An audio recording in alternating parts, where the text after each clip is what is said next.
नमस्कार दोस्तों, अस्सलाम वालेकुम, गुड इवनिंग। मेरे प्रिय दोस्तों, मैं महिपाल सिंह, प्रकृति का सेवक, पर्यावरण सुरक्षा संघ का एक सदस्य।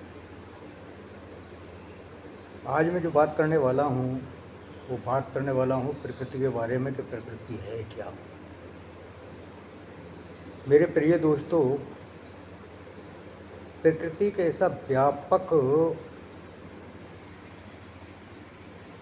और बड़ा नाम है जिसका कि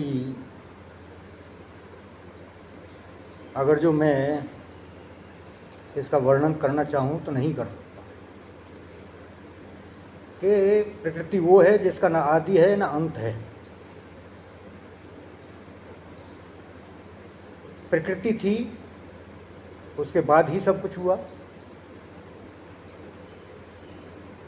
और सब कुछ खत्म होने के बाद भी प्रकृति रहेगी। दूसरे शब्दों में ये मानिए कि जो रचयिता है, जिससे हम सब की या जितनी भर भी चीज़ें हैं उनकी जो रचना हुई है वो सब प्रकृति के द्वारा ही है। यानी रचयिता प्रकृति है। दूसरा, पालनहार। हमारा जो जीवन यापन होता है वो जीवन यापन किससे? प्रकृति के द्वारा ही होता है। खाने के लिए अन्न, पहनने के लिए कपड़ा, पीने के लिए पानी, सांस लेने के लिए हवा, रोगों और बीमारियों से बचने के लिए दवाएं, यानी कि रहने के लिए मकान। जितने भर भी संसाधन के साधन हैं उन सबको कहाँ से मिला? प्रकृति से। यानी पालनहार प्रकृति। तीसरा, डिस्टर्ब यानी संहारक प्रकृति। सब कुछ खत्म होने के बाद में जब आप भी खत्म होंगे, हम भी खत्म होंगे, तो कहाँ जाएंगे? सब प्रकृति में ही विलुप्त हो जाते हैं। ये तो क्या आध्यात्मिक की बातें हैं। ये काम आप पंडित, पुजारी, मौलवी और जो वेदों के ज्ञाता हैं, जो कुरान के ज्ञाता हैं, जो बाइबल वगैरह के जो है का ज्ञाता हैं, विद्वान हैं, ये उन पर छोड़ दीजिए, ये उनका विषय है। हम तो ये जानते हैं कि प्रकृति ही ईश्वर है। क्यों है? कि प्रकृति से ही रचना होती है, प्रकृति ही पालन कर हार है, प्रकृति से ही हमारा पालन पोषण होता है और लास्ट में प्रकृति में ही मिल जाना है। प्रकृति ही ईश्वर है ऐसा कहा जाता है। वो ईश्वर क्यों है इसका भी मैं आपको एक एग्जाम्पल देता हूँ कि जो सर्व दाता है उसे ही ईश्वर कहते हैं।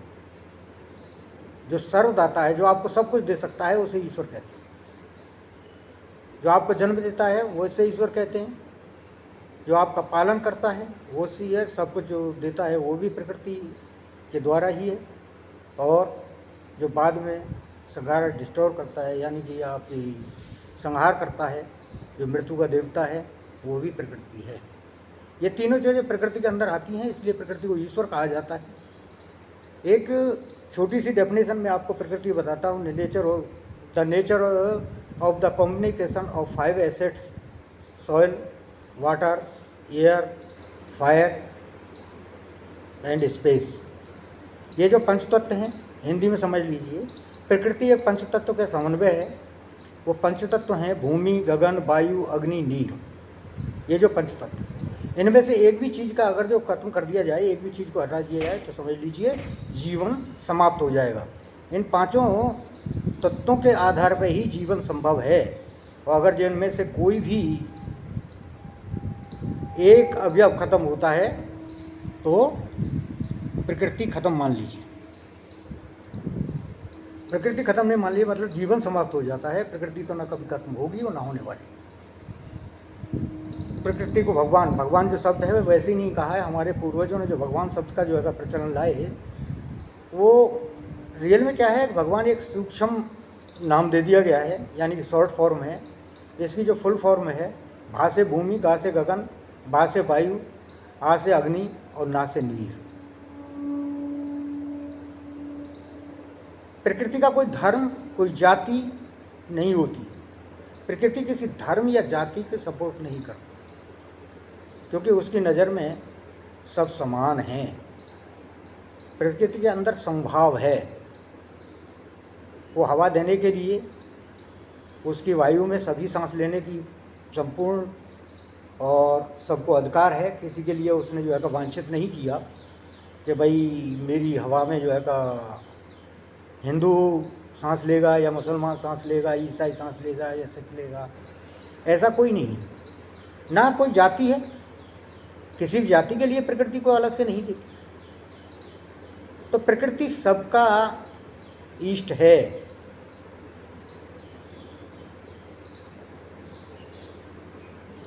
मैं प्रकृति का सेवक हूँ। अगर जो किसी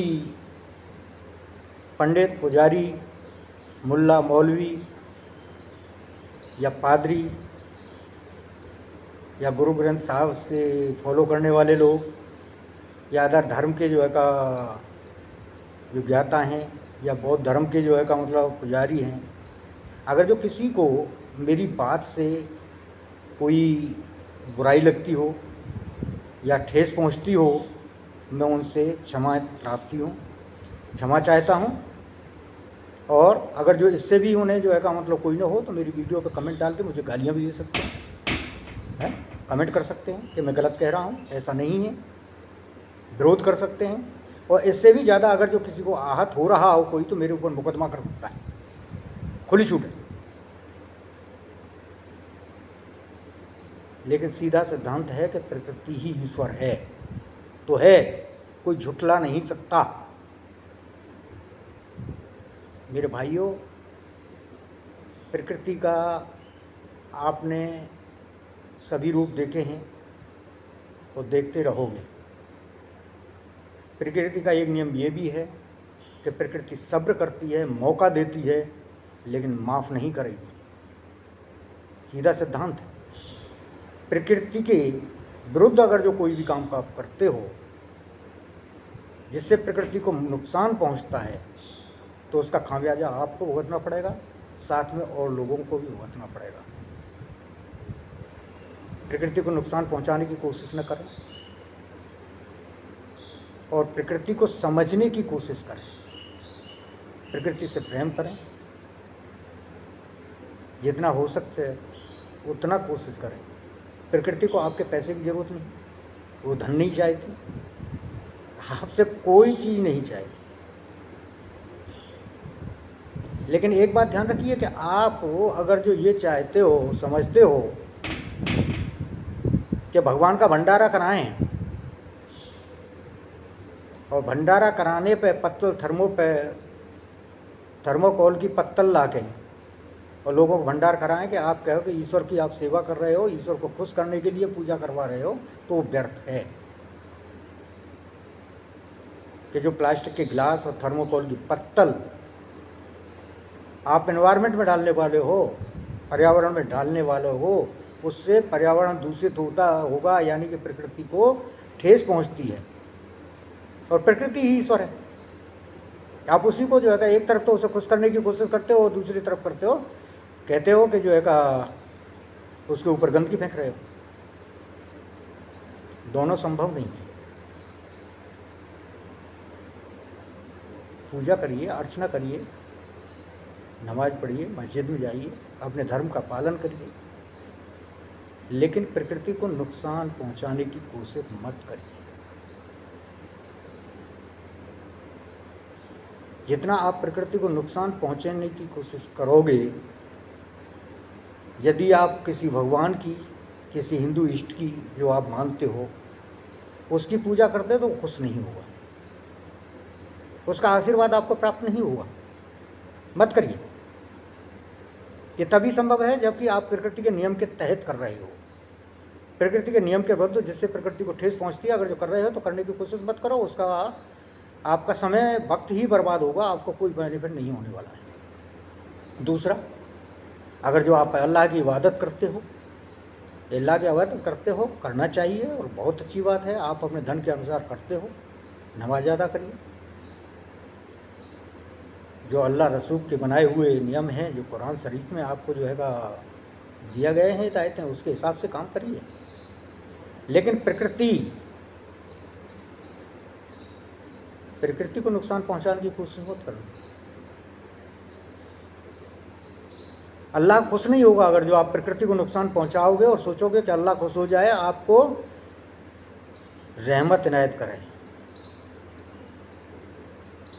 नहीं मिलेगा,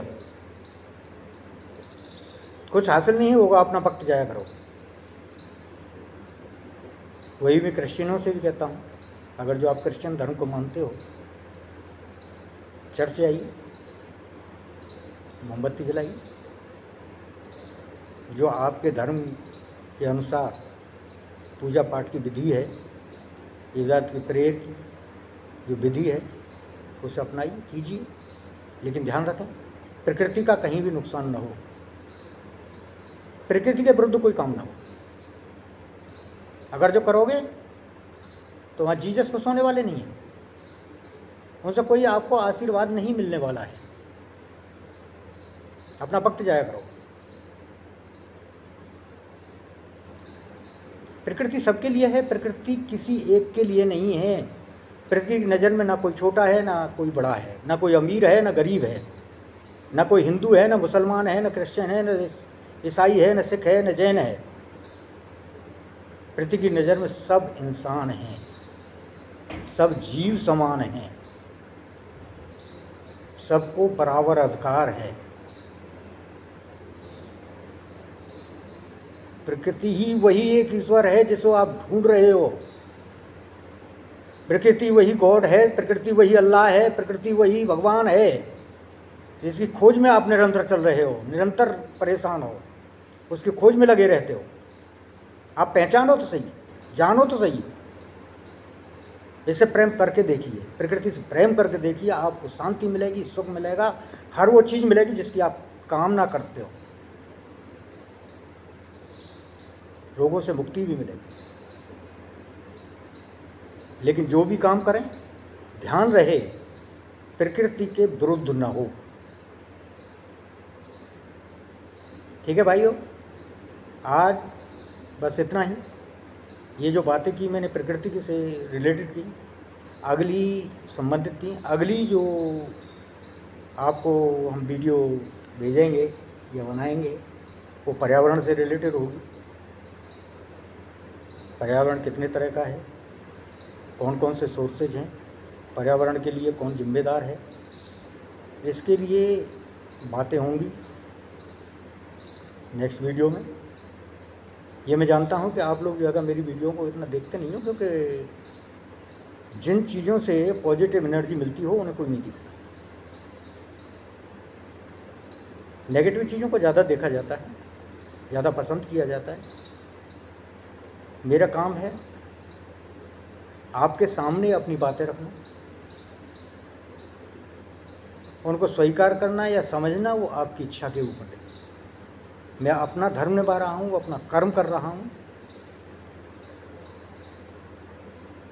मुझे आपसे सिर्फ यही आशा है, यही रिक्वेस्ट है, यही प्रार्थना है कि प्रकृति से प्रेम करें।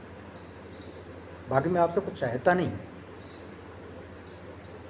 ठीक है, धन्यवाद, नमस्कार, सलाम वालेकुम, अलविदा, जय हिंद।